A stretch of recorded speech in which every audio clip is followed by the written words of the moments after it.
여자가 창조의 순서의 가장 마지막에 만들어졌습니다. 여자는 가장 아름다운 모습을 띠고 있어서 굉장히 유약해 보입니다. 꽃은 아름다움의 대명사이지 않습니까? 반면에 굉장히 연약합니다. 하지만 인간 꽃 중에 여자는 아름답고 화려함을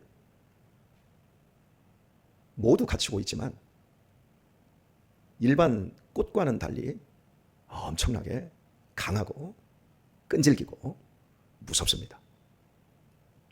70년대 독재 정권에서 참으로 많은 데모들을 했습니다. 그것이 한 88년, 87년이 분수령이 되었고 88년, 89년도까지 이어졌습니다. 저는 데모의 그 끝자락을 보았던 사람인데 흑석동에 중앙대학교가 있지 않습니까? 데모를 하면 중앙대학교 정문에서 흑석동 앞쪽으로 이수교 쪽으로 나가는 그 부분까지 대학생들이 밀고 나옵니다. 당시 저는 직장생활을 할 때였는데 제 누님 집이 흑석동에 있었습니다. 그래서 일주일이면 2번 정도는 가는데 펀펀히 데모를 하면 최루탄 냄새가 그 일대를 모두 장악을 합니다. 막 눈이 맵고 코에서 콧물, 눈물이 그냥 쏟아져 내립니다. 그리고 저는 대학을 가지 못했지만 대학생 나이였기 때문에 그때 그쪽으로 잘못 가다가는 전경대한테 잡히면 대학생으로 오인되면 그냥 끌려가서 맞고 이런 피해를 볼 수 있습니다. 그래서 가려고 하면 웬만하면 오지 말라. 이제 제 누님이 그렇게 해주고 그럼에도 이제 가면 데모하는 모습을 봐요. 대학생들이 쫙 하고 스크럼을 짜고 막 물밀듯이 저 앞에서부터 중앙대학교가 언덕 위에 있고 그 이수교 쪽으로 나가는 길이 아래쪽으로 있습니다. 막 내리면 전경대들이 맞고 돌멩이를 던지고 이제 최루탄을 쏘고 하지 않습니까? 그런데 제가 깜짝 놀랐던 장면이 뭐였냐면 여자들이 제일 앞에 있는 거예요. 그 데모대의 선두에 여자 대학생들이 앞에서 나가는 거예요.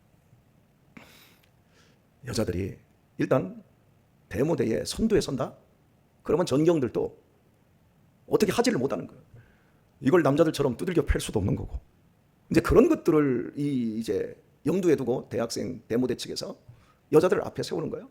그렇다고 여자들이 앞에 섰다고 해서 다소곳이 우리 김인정 집사님처럼 다소곳이 그러고 앞에 갑니까? 아니요. 막 소리를 지르고 구호를 외치고 막 손을 이렇게 하는 이런 모든 모습들 그리고 전경대 앞쪽을 향해서 막 시위하는 그 모습을 보면 40대 중반에서 50대 아줌마들이 제일 무섭다고 하잖아요.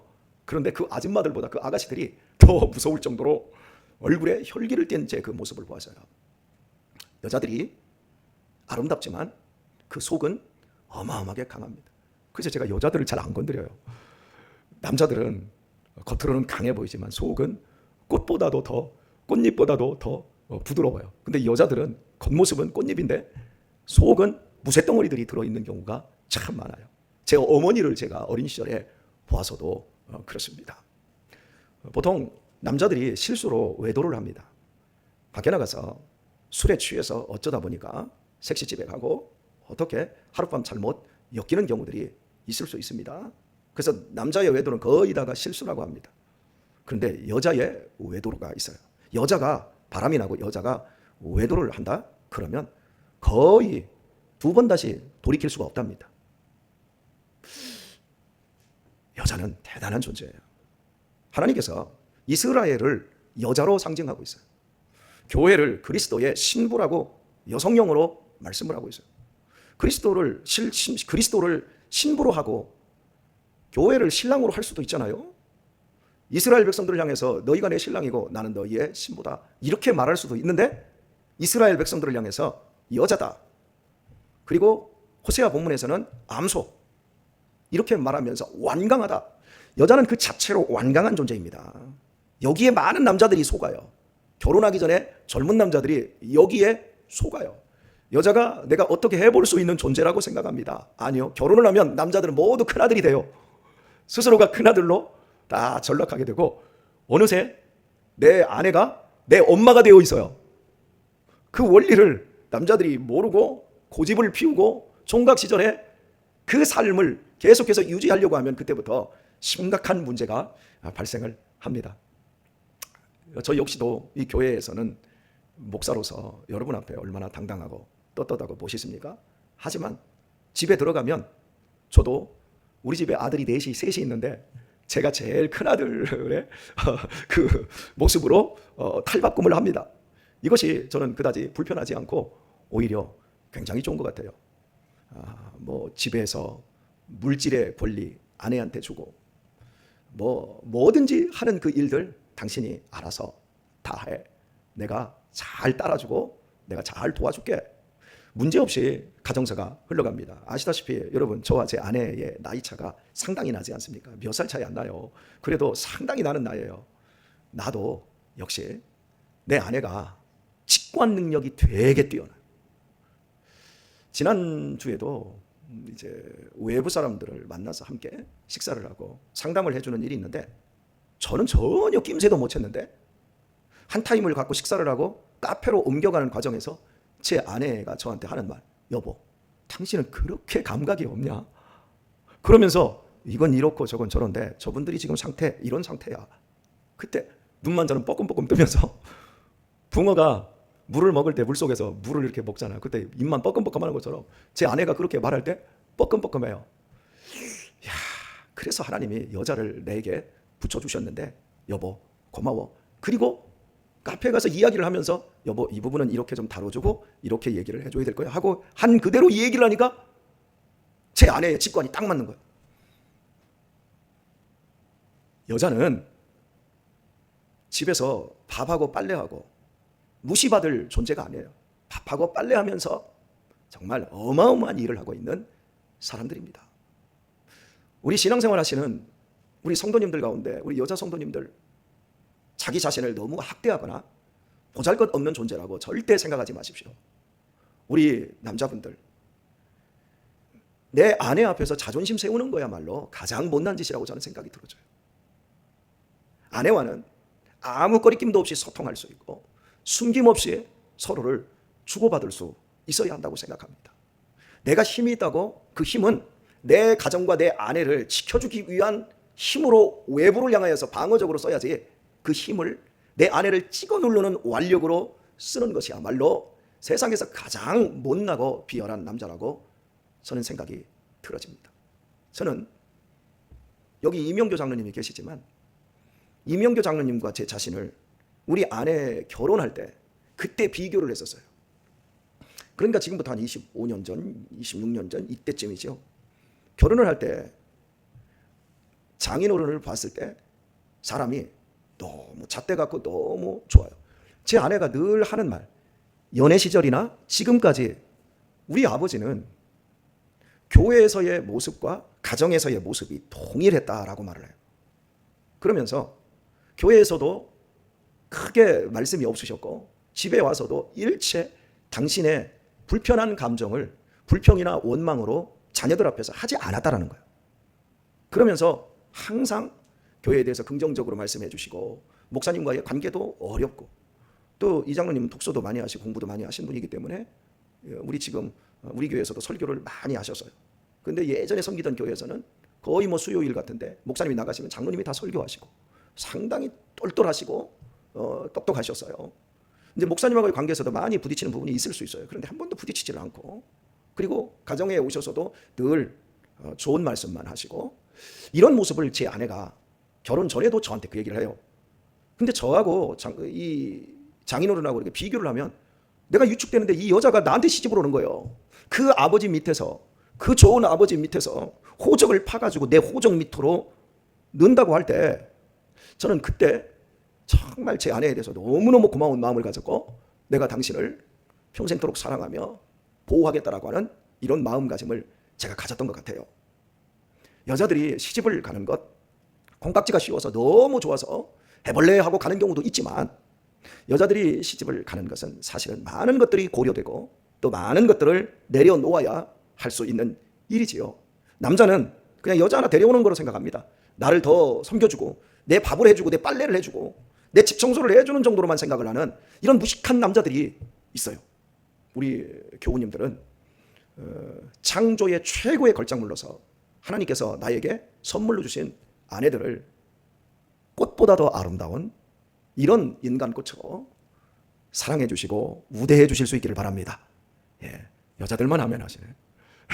이렇게 우대를 할 때 아내가 행복하면, 아내가 즐거워지면 남편에게 그 모든 서비스가 다 돌아온다는 사실을 기억하십시다. 신앙에 대해서도 여자들의 역할이 얼마나 중요한지 지난주 내내 우리들이 살펴보았더랬습니다. 여자의 역할은 한 가정을 세우는데, 남자가 좀 부족해도 여자가 신앙 안에서 바르고 신앙 안에서 후덕해지면 정말 놀라운 일들을 할 수 있어요. 우리 교회만 보아도 여자들의 역할이 얼마나 큰지 우리들이 다 경험하고 있는 사실입니다. 이제 오늘 우리에게 주었던 16절 말씀, 이스라엘은 완강한 암소처럼 완강하니 이제 여호와께서 어린 양을 넓은 들에서 먹임같이 저희를 먹이시겠느냐, 이 말씀을 이제 정리를 하도록 하겠습니다. 하나님께서 당신의 백성들을 기르시고 또 먹이시는 방법은 목에 줄을 매놓고 풀을 뜯어다 주는 형식으로, 꼴을 베어다 주는 형식으로 키우는 방식이 아닙니다.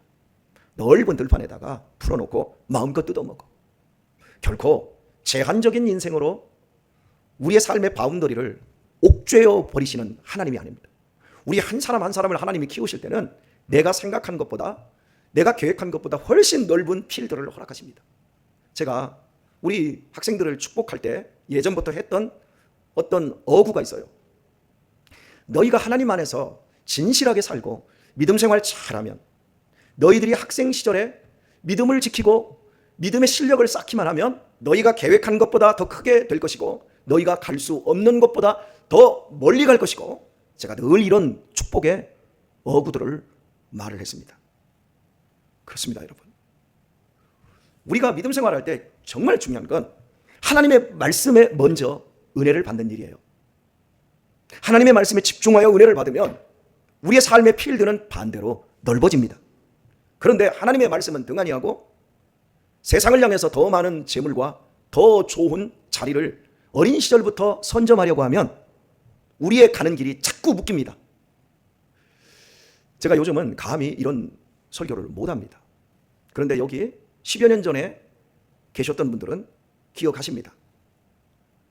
청년의 시절에는 절대 돈 벌려고 하지 마라. 청년 시절에는 사람을 사라. 청년 시절에 돈이 생기거든 그 돈을 가지고 사람을 사라. 이런 이야기를 많이 했어요. 돈은 30대 이후에 벌어라.